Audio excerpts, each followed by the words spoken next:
공부하는 개미의 주식사냥 일지. 안녕하세요. 사냥개미입니다. 제가 매일매일 루틴하게 하는 종목 스크리닝이 있습니다.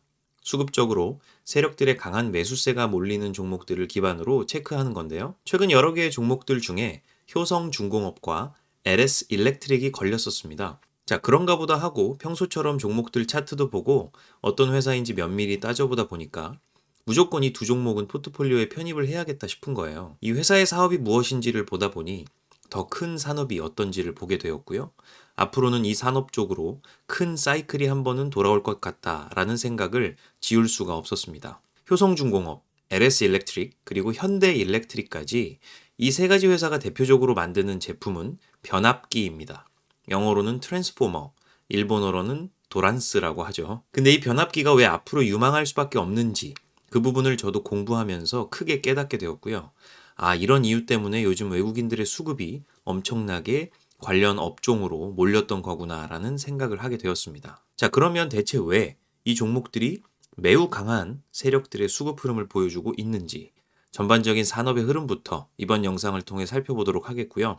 다음 영상에서는 종목 하나하나 재무, 수급, 차트 흐름 분석해 보는 것으로 나눠서 구성해 보겠습니다. 산업 흐름에 관련한 구체적인 사항은 SK증권 애널리스트 리포트 정보가 너무 좋아서 해당 리포트를 많이 보면서 공부하였고 영상 제작에도 참고했다는 점 미리 말씀드리겠습니다. 최근 3년 동안 핫했던 주식 중에 수소 관련된 종목, 신재생에너지 그리고 원자력 발전 관련된 종목들이 좀 있었죠.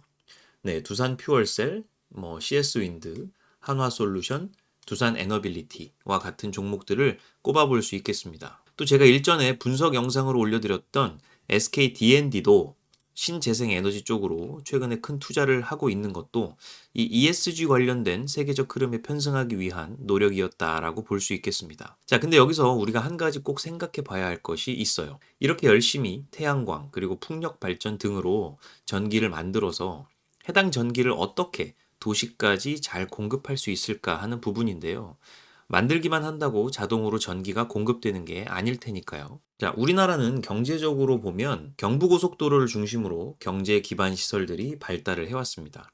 이에 따라서 전력 공급망도 서울, 수도권, 경상도를 중심으로 분포가 많이 되어 있고요.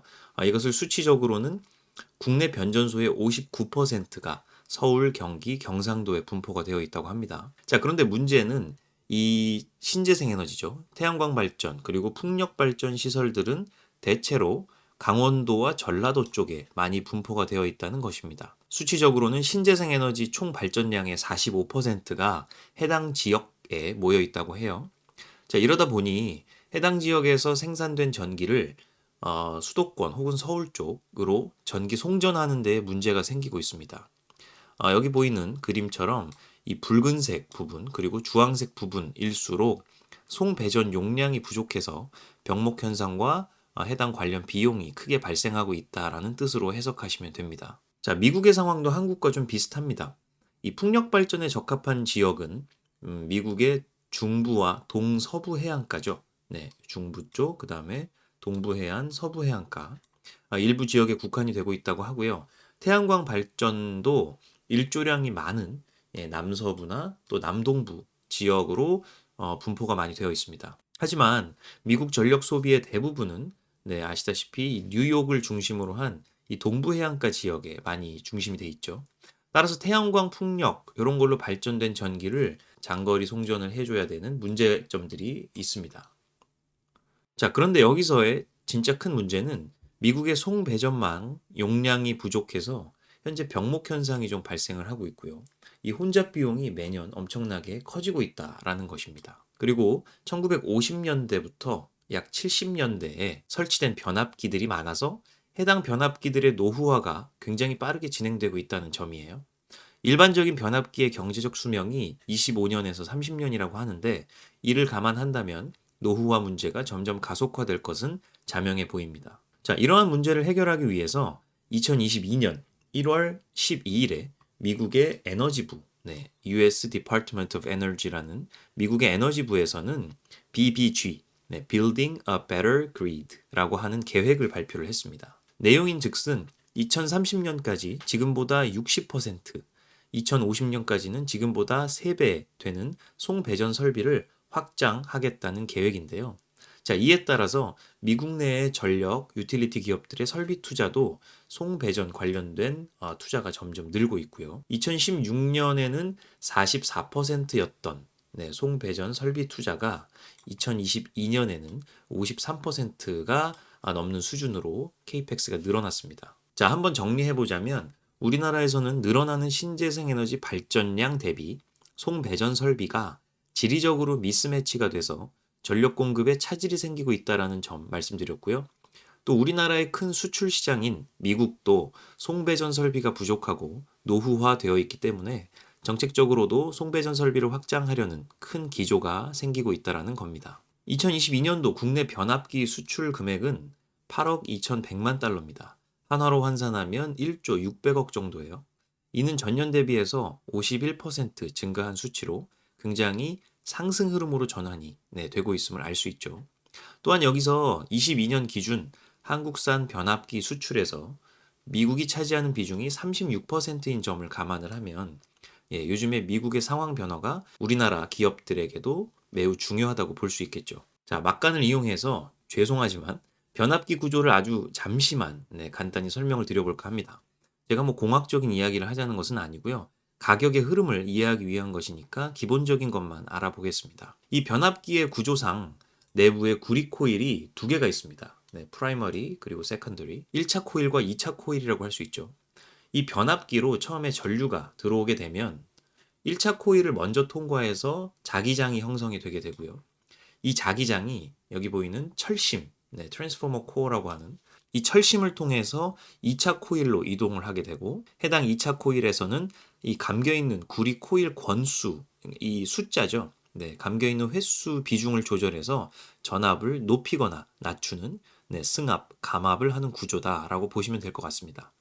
자, 여기서 중요한 것은 결국 구리가 변압기를 만드는 데 있어서 원자재로 쓰인다라는 점인데요. 그것을 기억을 해주시고요. 자, 따라서 좌측 그림처럼 이 변압기 가격과 구리 가격이 계속 커플링돼서 움직일 수밖에 없다는 것이죠. 그리고 여기 보이는 그림처럼 구리의 가격이 먼저 선행을 하면 후행적으로 변압기의 생산 가격의 상승이 있었다라는 점입니다. 자, 근데 최근 2021년 이후 사이클에서 보면 좀 특이한 흐름이 나와요. 이 변압기 가격 변화가 구리 가격의 변화보다 훨씬 더 가파르게 나타나고 있다는 점입니다. 실제로 제가 데이터를 찾아보니까 이 변압기의 PPI가 2021년도 이후에 말도 안 되게 되게 가파르게 상승하고 있는 모습을 볼 수 있었어요. 자, 이 말인 즉슨 이 변압기 생산에 필요한 원자재인 구리 가격이 변압기 생산 가격을 밀어 올리는 것이 아니라 변압기 자체의 공급이 시장 수요를 못 따라가서 초과 수요가 발생하고 그에 따라서 이 변압기의 가격이 엄청나게 빠르게 상승하고 있다는 것이죠. 자, 최근 미국의 바이 아메리칸 정책으로 인해서 생산부터 소비까지 미국에서 하겠다는 기조가 강화가 되고 있는데요. 정작 필요한 자재를 공급하는 업체를 찾을 수가 없어서 난관에 봉착한 현실입니다. 변압기 또한 마찬가지겠죠. 미국 내에서 변압기 제작에 필요한 전기 강판을 생산하고 또 변압기를 자체 생산할 수 있는 회사가 많지 않기 때문에 갑자기 이렇게 자체 생산 소비 구조로 전환하기는 굉장히 어렵다라는 것입니다. 따라서 우리나라 기업들에게는 그것이 호재로 작용할 수 있겠죠. 22년을 시작으로 미국의 변압기 수입 금액이 늘어나고 있습니다. 그에 따라서 국내 기업의 영업이익률도 굉장히 상승하고 있죠. 대표적으로는 현대 일렉트릭을 좀 보면 21년도에 0.5%였던 영업이익률이 22년에 6.3%로 약 12배가량 상승했음을 알 수 있습니다. 실제로 공사에서 08년도가 변압기 사이클의 호황기였다고 해요. 그래서 08년도 당시에는 현대일렉트릭의 영업이익률이 17.6%에 달했다고 하니까 현재는 이 상승의 초기 단계다라고 판단을 해볼 수가 있겠죠. 특히 현대일렉트릭은 현재 엘러베마 쪽에 생산 공장을 보유하고 있고 효성중공업도 테네시에 생산 공장을 보유하고 있다고 합니다. 이것은 미국의 반덤핑 이슈에서 좀 자유로울 수 있다라는 장점이 있다라는 것이죠. 자, 여기까지 해서 변압기와 관련된 전체적인 산업 흐름을 쭉 한번 알아보았습니다. 전체적인 흐름을 보면요. 한국 내의 송배전 설비 수요도 증가할 것으로 전망되지만 앞으로는 더 큰 수출 시장인 미국으로의 수출 흐름이 상당히 탄력을 받을 수 있겠다는 생각이 들지 않으신가요? 탄소 배출 문제에 따라서 신재생 에너지 발전이 가속화되는 시대에 살고 있죠.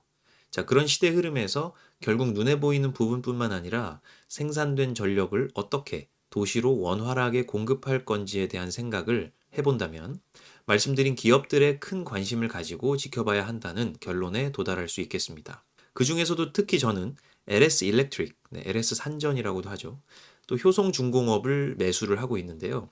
그 이유는 수급적 흐름과 기술적 흐름으로 판단해 보았을 때 더 매력적이라고 생각을 해서였습니다. 자, 그럼 종목 관련된 좀 더 구체적인 부분은 다음 영상에서 뵙도록 하겠고요. 우선은 말씀드린 종목들 눈여겨봐 주시기 바라겠습니다. 도움되셨다면 구독과 좋아요, 알림 설정 부탁드리겠고요. 지금까지 사냥개미였습니다. 감사합니다.